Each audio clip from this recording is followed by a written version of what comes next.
So you want to become a clinical psychologist or psychologist. If you are currently studying psychology, thinking about it in your honors year or your undergraduate, this episode is for you.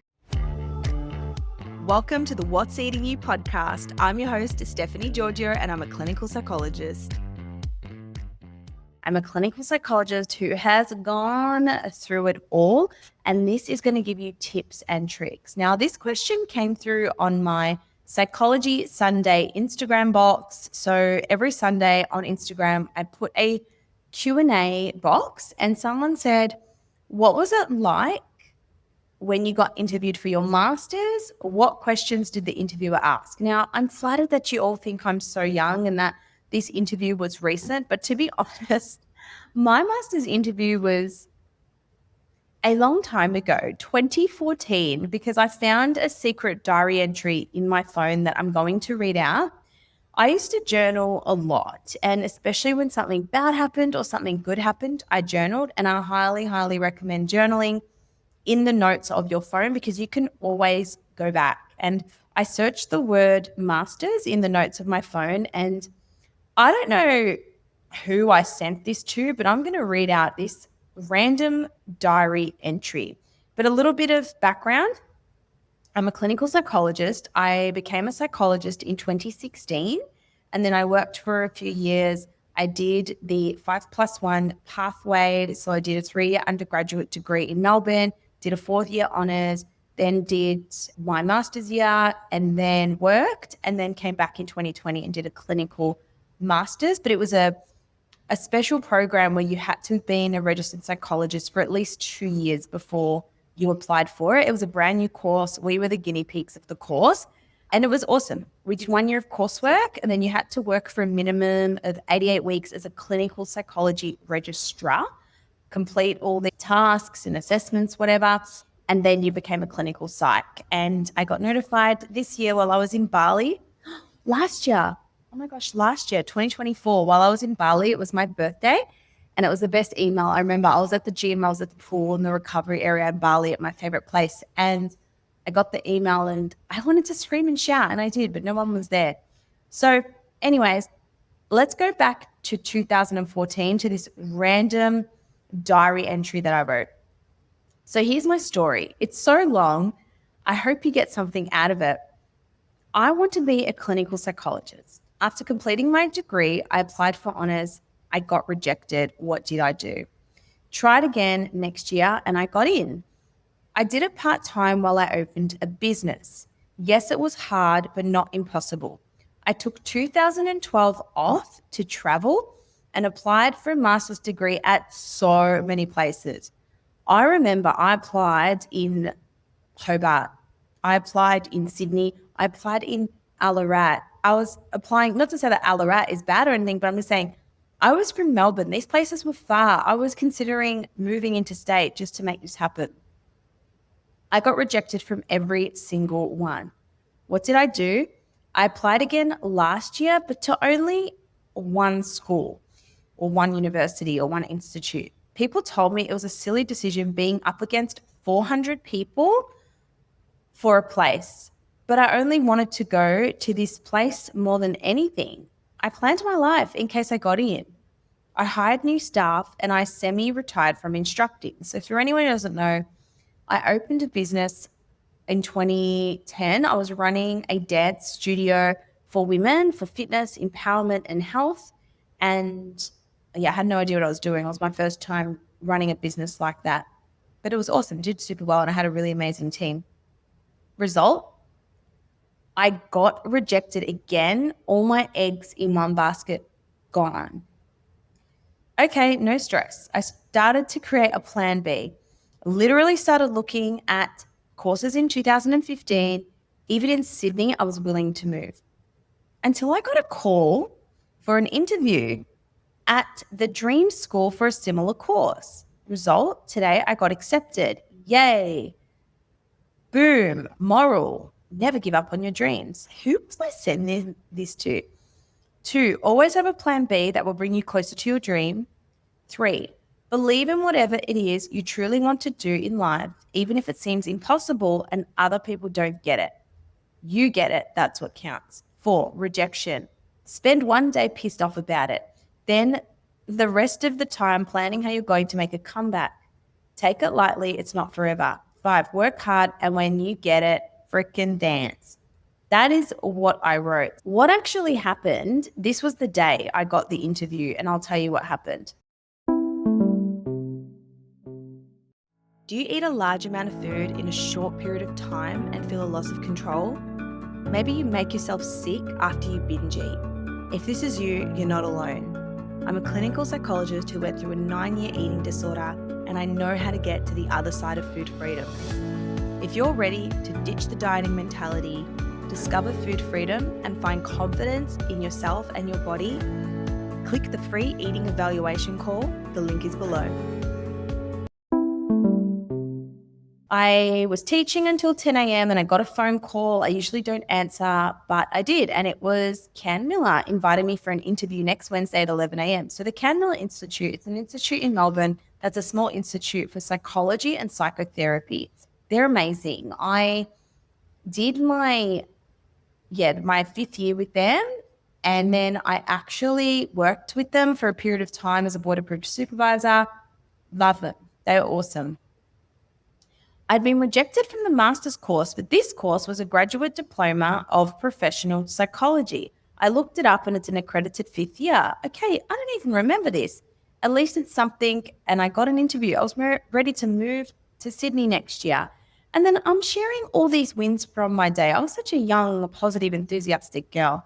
This week went great. I taught a lot. My body is sore, but it's been a busy, productive week. I also reached a goal that I had with my finances. I started saving a little bit of money when I got back from Europe. Anyways, long story short, I wrote down all the good things that happened that day, and I wrote that it was one of the best days ever. So that was really cute. Go younger me. So what happened was I applied for honours and I did not get in because my marks weren't obviously very high or not high enough. It was competitive. So when I didn't get into honours, I'm like, cool. So how do I get in? And because it was heavily on the marking side of things, you needed high marks because high marks predict whether you're going to be successful. I decided to repeat a couple of subjects. And people come to me and they're like, can you do that? Can you repeat subjects? I don't know. I just did it. I honestly just think, I just said, well, if I didn't get in, what do I do?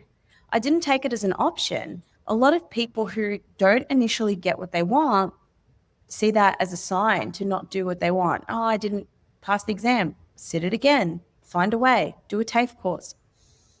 And so I repeated subjects, and it was actually really fun and interesting, and I met new people, and I met a really inspiring teacher, and he was amazing. He really supported me, and he knew I wanted to go far, and I did so well in his classes. Let me tell you, I slayed. And sometimes that's all you need is one person to believe in you. And then I applied and I got in because my marks were awesome because I really did well and I applied myself. So then I got into honours. The same thing happened with masters. I applied, did not get in, right? And I'm pretty sure from that message, I just applied at one place, that it sounds like I got into a graduate diploma of professional psychology practice, which is basically an accredited 5th year. It's a master's course, same. And when I didn't get in, I remember that I took some time off and I went and got experience. So I had worked at Lifeline. I'd worked for at-risk youth. I went and did an internship. I was just all about increasing my value in the marketplace.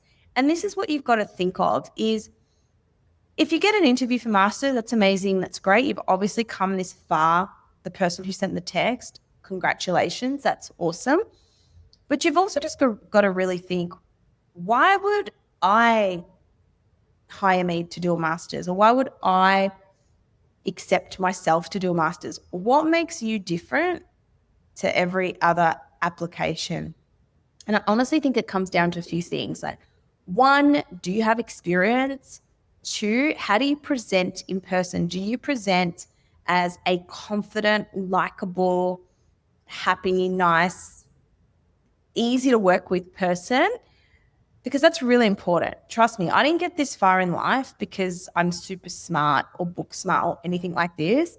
I think a lot of the opportunities have come my way because I'm not afraid. I'm not afraid to put myself out there. I'm not afraid to ask questions, although I do feel like I've gotten a little bit more insular in the last couple of years. But I'm not afraid to be funny. I'm not afraid to be different. I'm not afraid to ask silly questions in class. I'm not afraid to speak outside the box. And that would always happen in tutorials where people were so professional, and I get it, be professional, it's all good.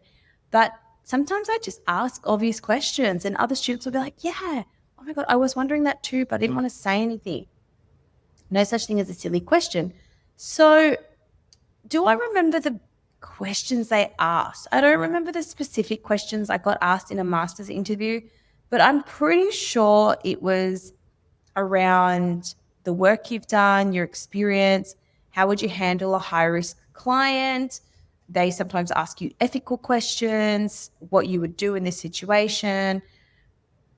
And look, there's so many things. The psychology exam, once you're ready to become a psychologist, you sit the NP, which is the National Psych exam. So I might be blurring all these lines.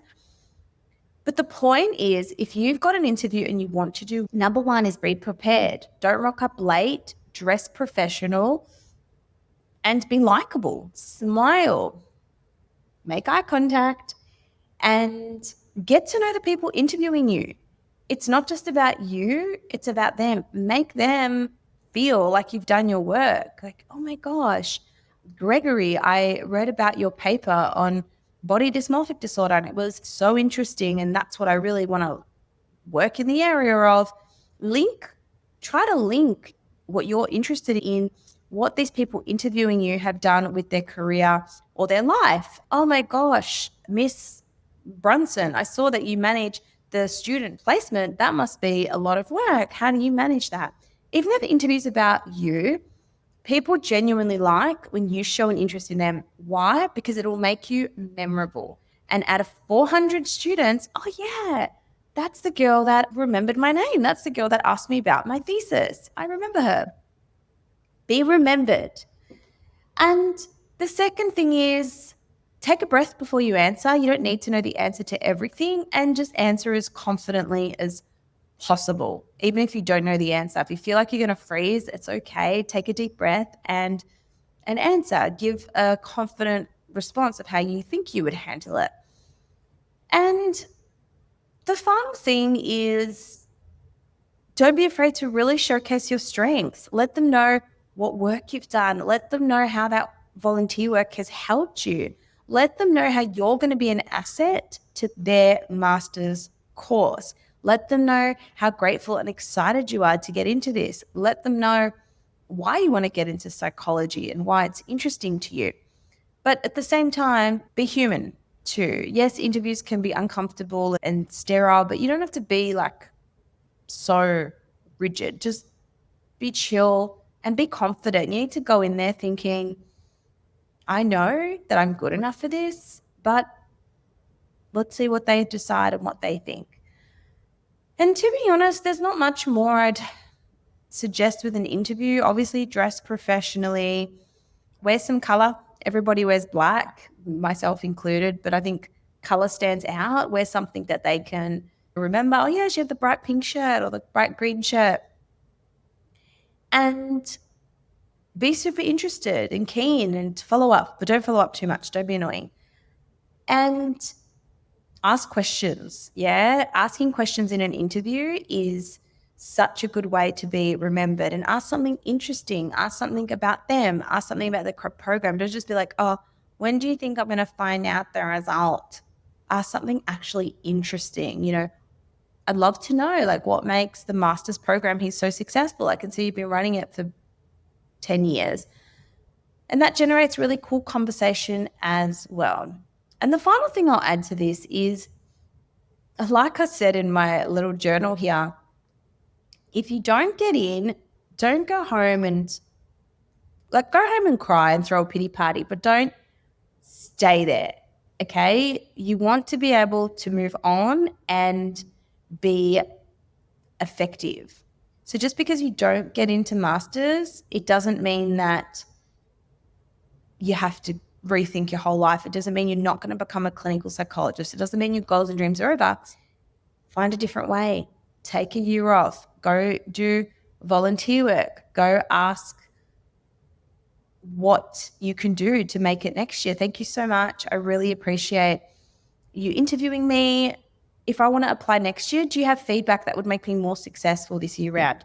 Remember, it's not failure, it's feedback. It's never failure, it's feedback. And I get asked this a lot, and I'm just going to end with some tips. So a lot of people say, what are your tips on getting into honours? What are your tips with your psychology journey?